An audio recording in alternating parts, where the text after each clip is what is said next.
meus amigos do Brasil, tudo bem por aí, hein? Que ótimo, hein? Que ótimo, sempre aqui em Alto Astral, aqui, sempre ótimo, sempre ótimo. Chegando com o nosso Visão Geral de hoje. Visão Geral, uma visão diferente no seu dia a dia. Olha, a reforma trabalhista foi aprovada, vai entrar em vigor agora, nesse mês. Você tá por dentro?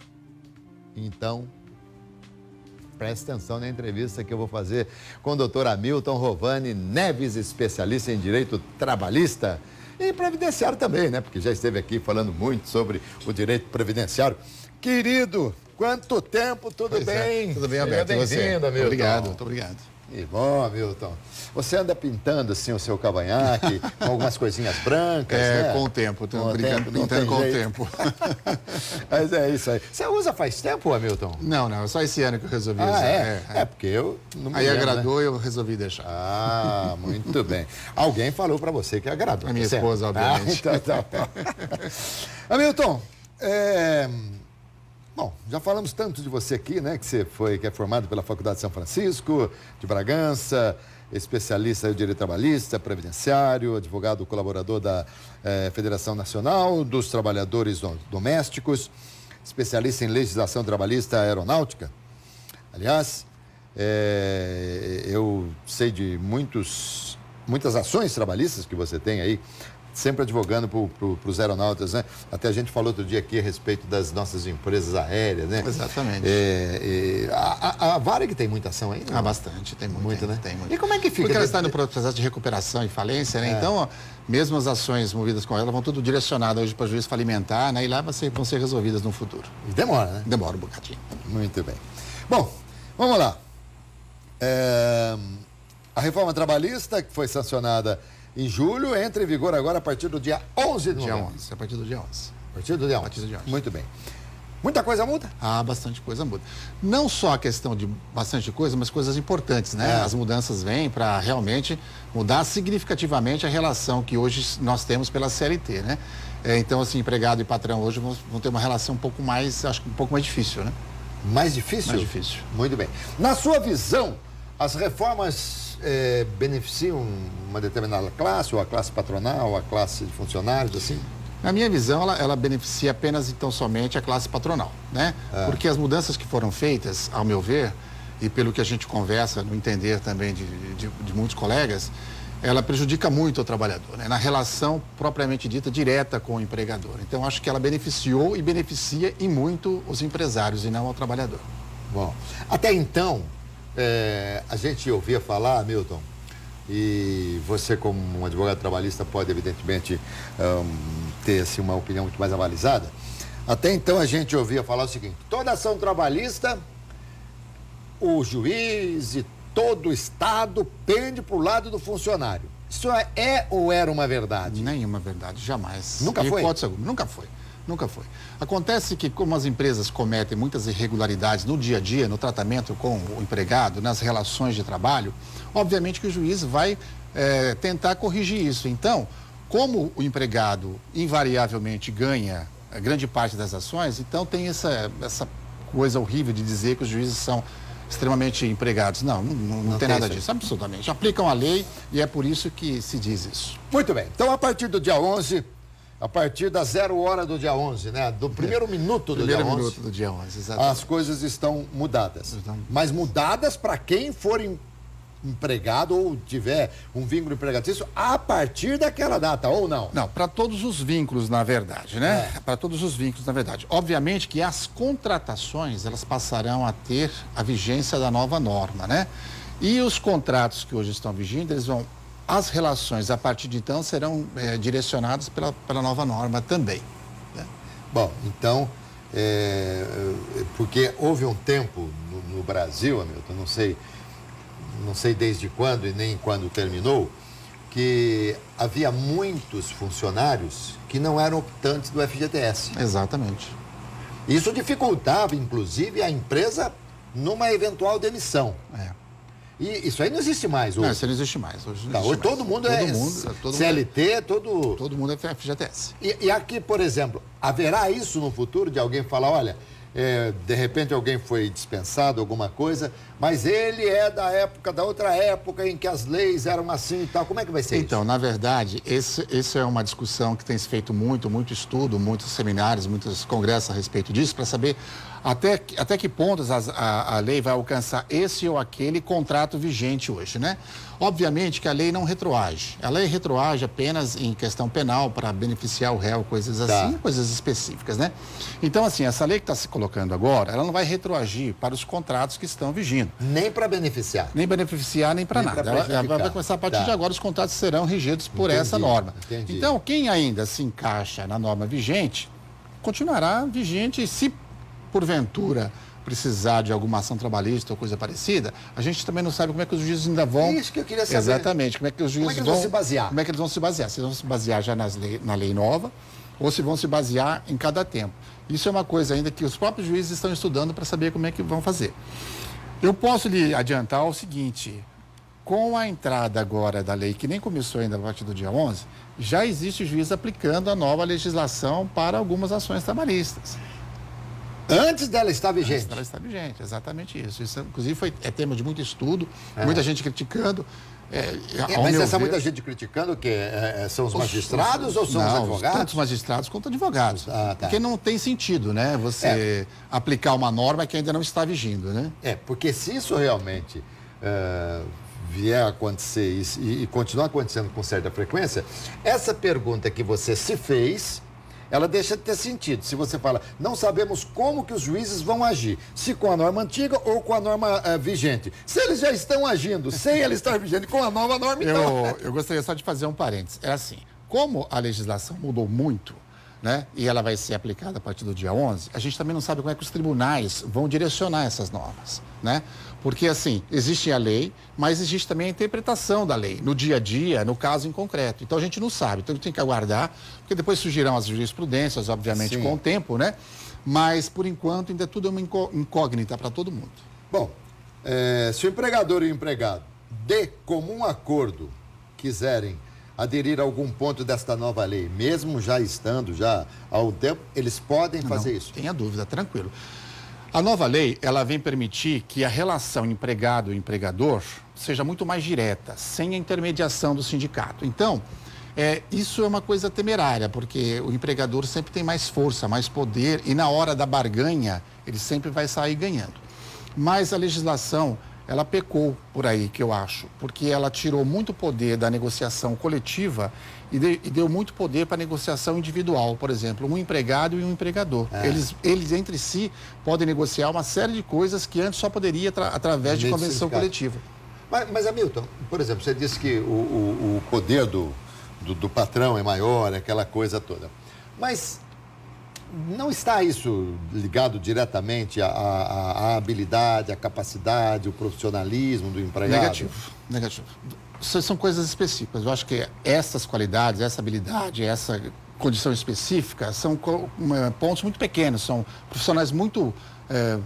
uma gama muito pequena de profissionais. São muito específicos. Exatamente. Então, aí, a grande massa da população ainda é aquela massa que vive de salário. Então, aí você tem mais poder para barganhar, né, sendo o pagador de salários do que sendo o prestador da mão de obras. Por exemplo, vamos imaginar, se você tem um motorista particular que é um exímio motorista e tal, esse é um funcionário específico onde você, de repente, até pague mais e tenha, na negociação, dado alguns privilégios a ele. Não tenha dúvida. No entanto, por exemplo, para todos aqueles que trocam o pneu do seu automóvel, é muito fácil você trocar o cara, né, não tem que ter aquela habilidade e tal, mais ou menos isso, né? E o que você falou do motorista, não é só a habilidade dele de dirigir, é a confiança que se adquire no dia a dia, né? Sem dúvida. Isso também conta muito. Já pensou? Eu nunca tive motorista particular, né?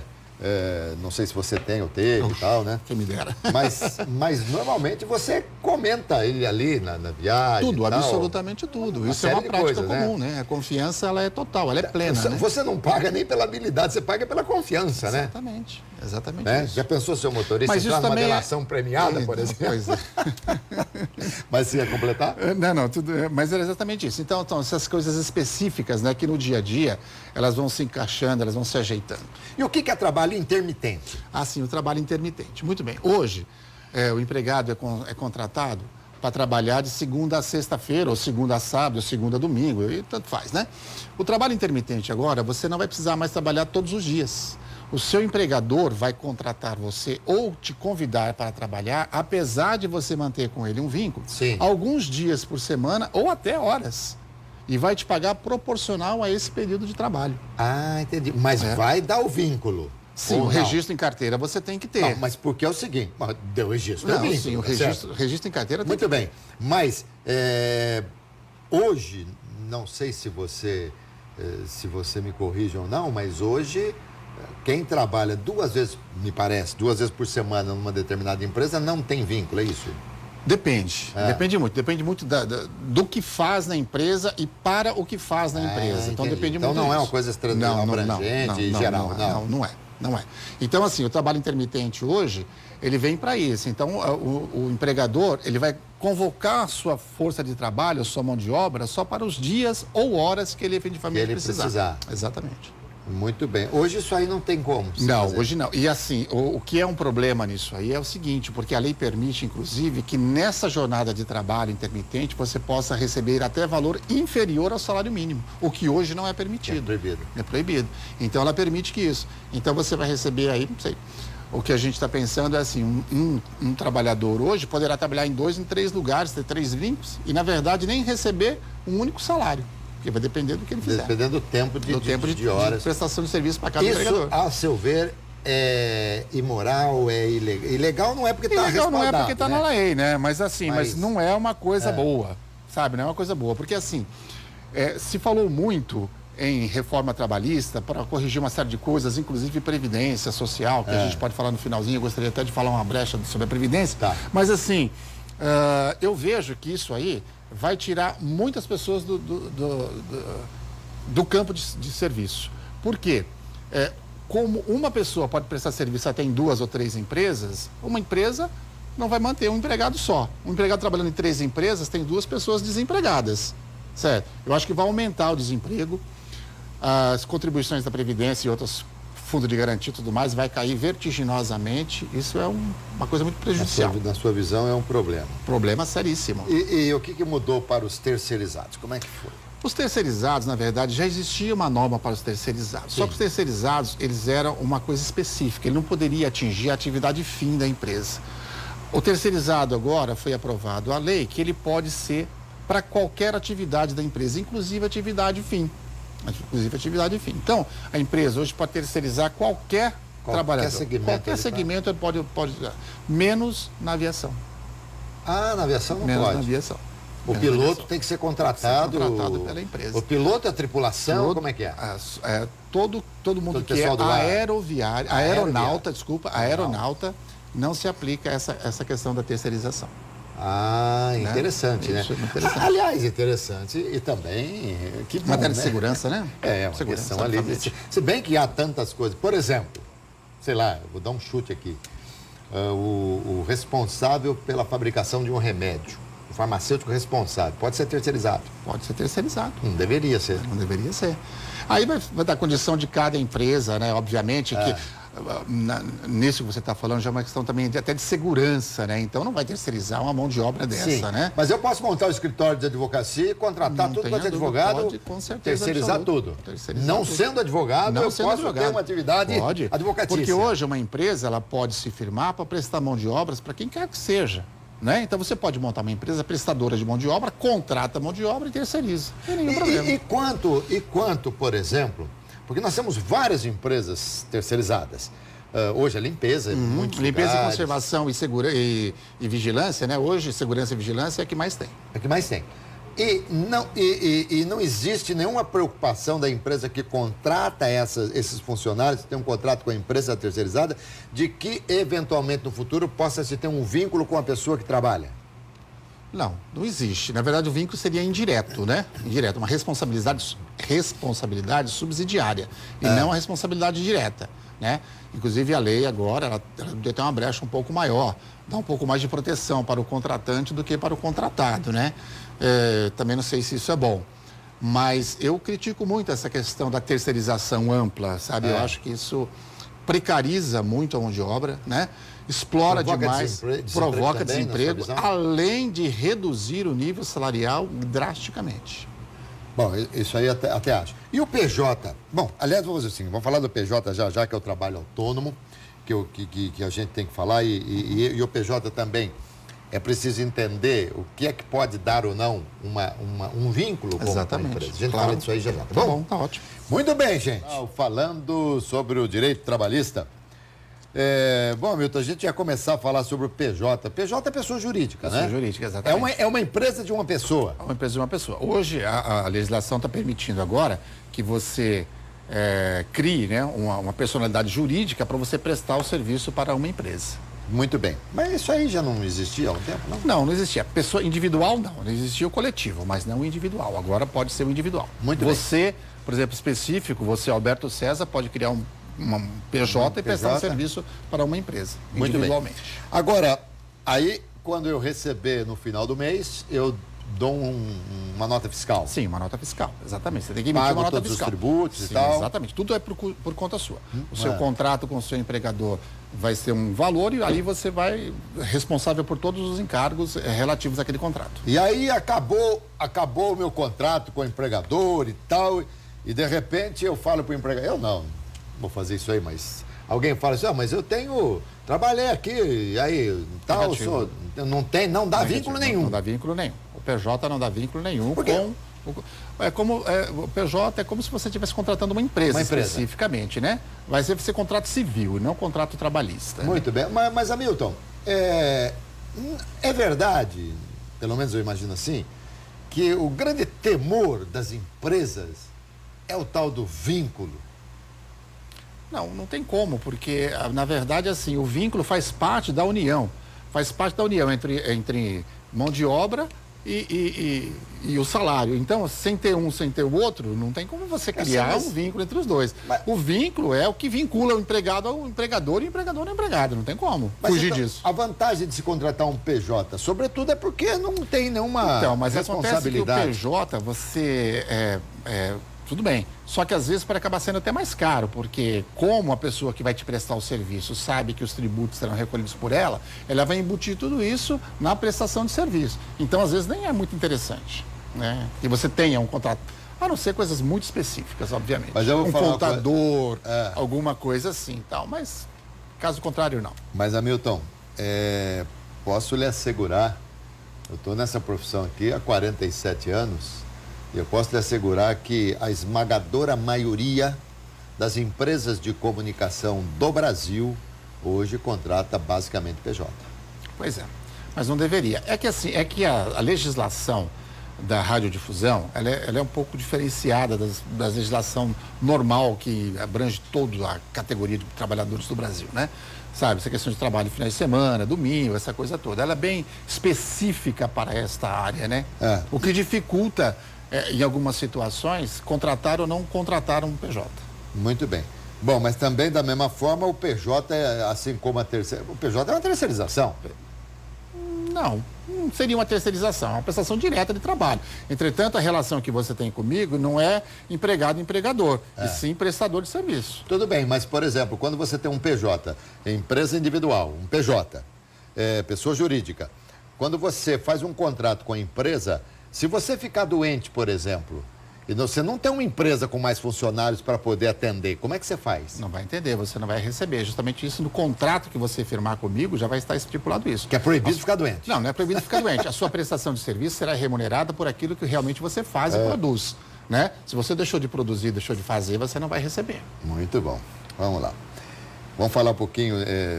Quer falar mais alguma coisa sobre o PJ, não? Não, acho que isso é suficiente. Muito bem. Bom, mas o cara tem que pagar um contador. Não tem a dúvida. É uma despesa muito grande. Então, por isso que, assim, às vezes nem vai compensar para a empresa contratar um PJ, porque ele vai embutir tudo isso no custo que ele tem para administrar isso tudo. O que é? É teletrabalho o nome? Teletrabalho. Teletrabalho. É isso, o que é? É quem trabalha em televisão? Não, na verdade, não é isso. O teletrabalho é aquele trabalho que você realiza longe da empresa, né? Longe da empresa, mas fiscalizado pela empresa. Você pode trabalhar na sua casa, por computador, etc. e tal, né? E trabalha lá. E a empresa ela não dispõe espaço físico para você trabalha lá. Então é um teletrabalho, você está trabalhando lá. E isso hoje é muito comum. O home office, né? Que a gente costuma dizer. Então ele está tudo interligado nisso aí. O teletrabalho, o home office, está tudo aí. Você trabalha mais distante da empresa. Você não está dentro do espaço físico da empresa, né? Mas a empresa te fiscaliza de alguma forma ou de outra. Esse é o teletrabalho. Mas isso aí já existia? Já existia, mas de forma bem tímida, bem devagar. Agora me parece que isso está aumentando um pouco mais. Por conta, primeiro, de transporte, que é uma loucura. Muitas vezes você chegar na empresa, cidade grande, inclusive. Aí você tem na sua casa a tranquilidade. O Bill Gates utiliza demais isso nas empresas dele, né? Sabe o que acontece? Acontece o seguinte, assim, sim, não só Bill Gates, como grandes outras corporações internacionais. Acontece que o nosso patronal aqui, ele ainda está acostumado a ter debaixo das asas dele o empregado. Então ele gosta de ver e mandar e dar ordens, né? Então até isso chegar aqui no plano em que está, como você falou, o Bill Gates e tantas outras corporações, vai ser muito difícil. Mas vai aumentando com o tempo e as pessoas vão se habituando. Porque tem o seguinte, gente, trabalhar em casa é muito bom. Você está ali no conforto da sua casa, de repente ali com seus familiares, né? Não sei. Eu acho interessante para quem trabalha em casa, pro home office ali, né? Mas a empresa pode exigir de você uma produção mínima, né? Sim, então tem que exigir. Tem que exigir, obviamente. Agora, o que eu quero dizer é que tem muita gente que a empresa gostaria que trabalhasse em casa, ou muitos funcionários gostariam que determinado funcionário trabalhasse em casa e não viesse para a empresa, né? Isso tem também. Então, para você trabalhar hoje no home office ou teletrabalho, você precisa ter uma tecnologia avançada. Então, nem todas as empresas nossas têm essa tecnologia avançada, né? O nosso trabalho aqui é basicamente manual, né? Sabe? Mesmo a automação nossa aqui, ela requer ainda a presença de muitos trabalhadores. Então, por isso que ainda esse teletrabalho, home office, coisa assim, ele é muito tímido ainda. Muito bem. E vamos falar então de horas trabalhadas. Hoje a nossa jornada de trabalho é de quantas horas? 44 horas semanais. E 220 horas por mês. O que mudou? Não, em relação à jornada semanal, não mudou. O que mudou é que pode-se ampliar a jornada diária, né? Que antes era de 8 horas com até 2 horas extras e ela pode chegar até 12 horas, desde que você não ultrapasse as 44 horas semanais. Né? Mas então você pode trabalhar... mais dias, folgar mais dias se você aumentar a sua produção diária. Porque na verdade aí vai haver a compensação de jornada, né? Que seria um outro item para a gente conversar. A compensação de jornada. Acontece que a jornada hoje de 8 horas com prorrogação de 2, ela pode ser prorrogada até por 4, ou seja, você pode trabalhar 12 horas, mas as horas extras terão que ser pagas. Da mesma forma, né? As horas extras terão que ser pagas. Mas, ou compensadas. Isso que eu quero. Ou compensadas. Pode ter um banco de horas. Então, o banco de horas. E o banco de horas mudou muito, já pegando o gancho aí nessa fala, que o banco de horas até então, ele poderia ser só instituído por convenção coletiva, convenção ou acordo coletivo. Agora pode ser individualmente, empregado e empregador. Né? A forma de compensação dessas horas hoje já pode ser diretamente entre empregado e empregador. Então, isso aí que você acha que não é bom? Isso não é bom. Porque você acha que o patrão, o empregador, ele vai ter, pelo poderio econômico, ele vai ter uma força muito maior? Muito maior, muito maior. Ele vai explorar a mão de obra, depois ele fala, o dia que ele não precisa falar, você descansa, a gente vai compensar as horas aqui e assim vai. Mas se houver uma exploração, o Ministério do Trabalho não atua? Então... Ou autua? Deveria. Entretanto, a gente não tem uma fiscalização à altura do que a gente de fato precisa. O Ministério Público do Trabalho é um órgão muito fiscalizador e muito atuante. Muito atuante. Eu acho que nas instituições brasileiras, o Ministério Público do Trabalho faz um papel, ao meu ver, excelente, né? Mas acontece que falta de estrutura, uma série de outras coisas dificultam a própria fiscalização, né? Então, quando eles fiscalizam, é porque chega alguma denúncia. Os trabalhadores não denunciam por conta de medo de perder o emprego. E aí você fica nessa troca de coisas, né, de situações. Bom, Milton, e intrajornada, o que é? Intrajornada, justamente, é o intervalo para refeição e descanso. O que é isso? Hoje nós temos uma jornada de 8 horas e você tem que ter pelo menos 1 hora de intervalo para refeição. A lei está permitindo agora, ela vai permitir a partir do dia 11, que esse intervalo seja reduzida por até, no mínimo, 30 minutos. Então, você não precisa mais ter uma jornada com intervalo de 1 hora, mas sim de 30 minutos. O que poderá também ser negociada direto entre empregado e empregador. O cara sai meia hora mais cedo, então. A pessoa sai meia hora mais cedo. Né? A negociação que eles vão fazer, sai meia hora mais cedo, entra meia hora mais tarde, tanto mas faz. isso aí, por exemplo, para uma empresa de poucos funcionários, até é meio fácil, você controla ali numa cadernetinha. Agora, numa empresa grande, como é que você faz? Dificílimo. Hoje já é difícil, imagina uma jornada dessa, muito mais difícil ainda. Então, mas eu acho assim, o Ministério da Saúde, olha, isso aqui eu estou filosofando, hein? O Ministério da Saúde deveria intervir e proibir esse item, porque é o seguinte, segundo os médicos que eu trago aqui, converso com tantos médicos, uma das grandes causas da obesidade é a ansiedade que se tem ao se fazer uma refeição que deveria ser feita num espaço mínimo de 1 hora, com muita calma, mastigando devagarinho e tal. Quer dizer, isso aí vai na contramão. E o que traz a obesidade? Uma série de complicações e que leva o Ministério da Saúde a gastar mais dinheiro com a saúde. E não é só isso, né? O intervalo, ele já fala para refeição e descanso. Ele é um momento de repor as energias do trabalhador. Energia física e mental, né? Então, assim, a preocupação com o aumento do acidente de trabalho é muito grande, porque o empregado que não está descansado o suficiente para exercer sua atividade, o risco de ele cometer ou ser acometido de um acidente de trabalho é muito grande. Muito bem. Então, a intrajornada agora fica por conta de uma negociação. Negociação direta. Inclusive. Quer dizer, a negociação, Hamilton, como o nome próprio já diz, é um negócio. O que é negócio? Negócio, teoricamente, se imagina que seja algo bom para os dois lados.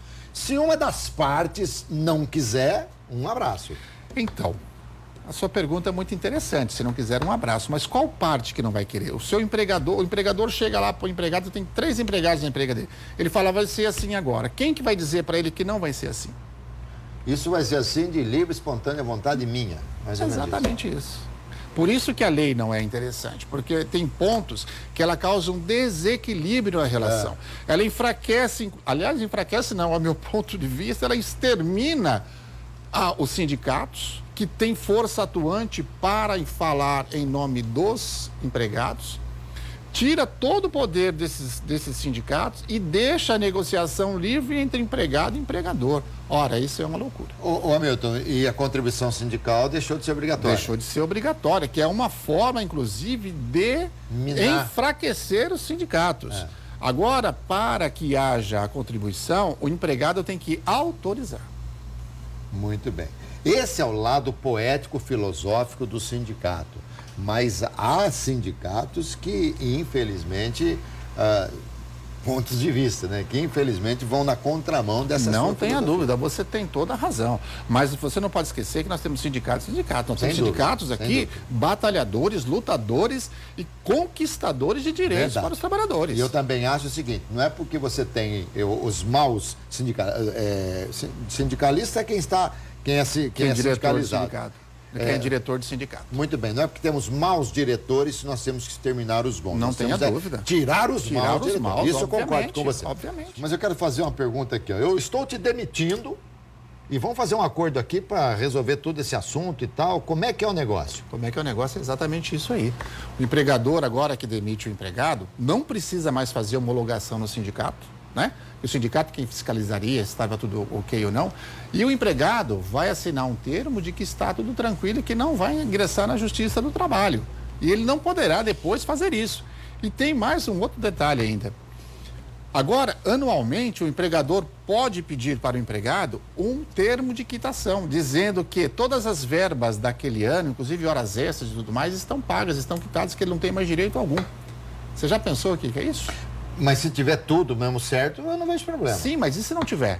Quem vai fiscalizar se está ou se não está? Aí vem a força que eu falei, a força do dinheiro e a força da mão de obra. Agora, na hora da demissão, então, se você não assina, como é que fica? Você não assina, você vai ser demitido. Aí o seu empregador vai ter que procurar os meios para quitar com você o que lhe é devido. Aí ele constitui um advogado, de repente. Provavelmente, ou uma câmara de conciliação, né? Então isso vai diminuir sensivelmente o número de processos.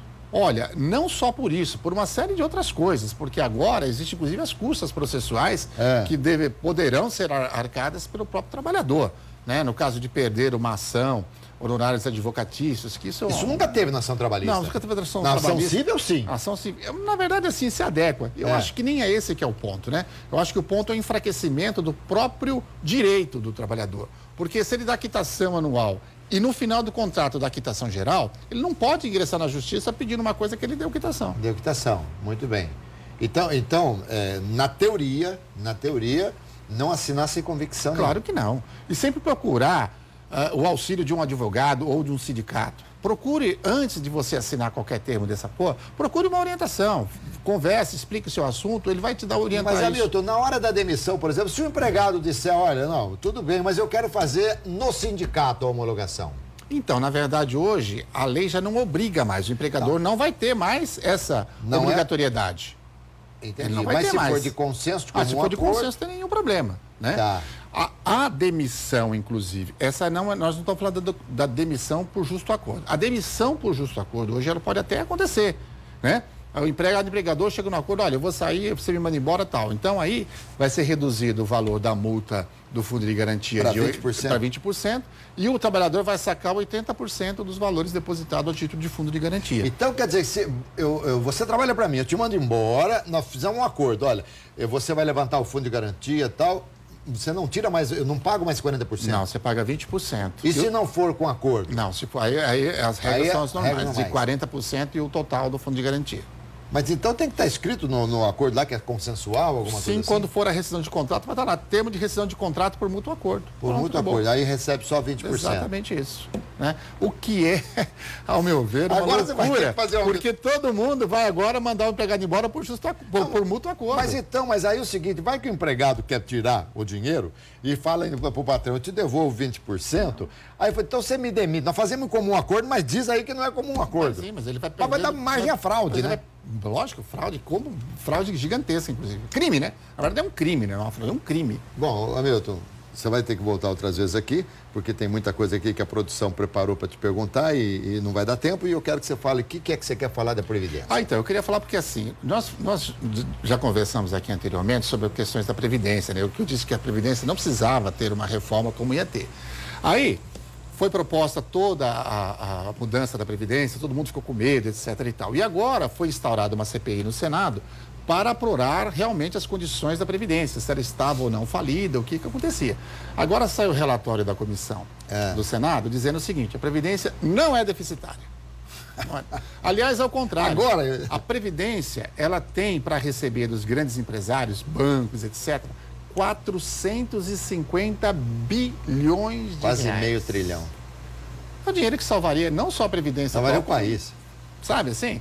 Então, assim, para você ver que o que está sendo feito em relação às mudanças, tanto na Previdência, que a gente já temia aqui, e você deve se lembrar que um dia eu tive aqui falando sobre a Previdência, eu falei, olha, vocês temam pela mudança nas leis trabalhistas, que serão 10 vezes piores do que a Previdência, que é o que está acontecendo aqui.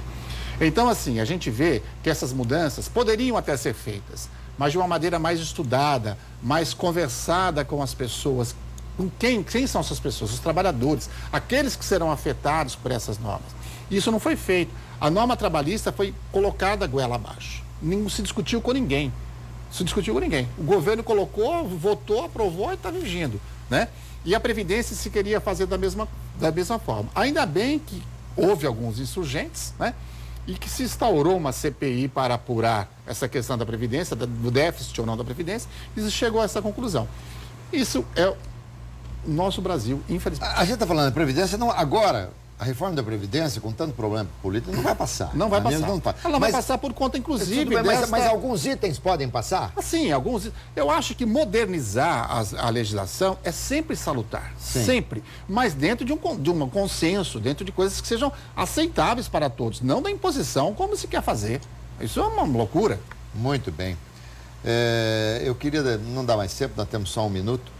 Eu queria um dia falar com você sobre o Banco Mercantil do Brasil, que parece que ele só vive para receber a negócio da Previdência, né? Exatamente. O dinheiro da Previdência. Por quê? Não pode ser na Caixa? Tem que ter um banco só para isso? Uma coisa assim, absurda, hein? São coisas que nós não entendemos o porquê que isso acontece. Hamilton Rovani Neves, doutor Hamilton Rovani Neves, advogado trabalhista, previdenciário, amigo da casa aqui. Mais uma vez, muito obrado. Sempre um prazer. Sempre um prazer. Bom falar. O seu programa é muito gostoso, muito instrutivo o seu programa. Acho que as pessoas que assistem seu programa, realmente elas entendem o conteúdo do seu programa. Muito bom. Quem mais aprende aqui sou eu. Cada dia eu falo de um assunto diferente. Muito bom. Eu conversei hoje com o meu querido amigo Hamilton, advogado, ele que cuida das minhas coisas previdenciárias aí, viu? Saúde, paz, alegria e muita sorte, meus amigos. Não se esqueçam que eu volto hoje às 7h05 da noite com o RF Esporte Clube, tá bom? Tchau. É isso aí. É isso aí.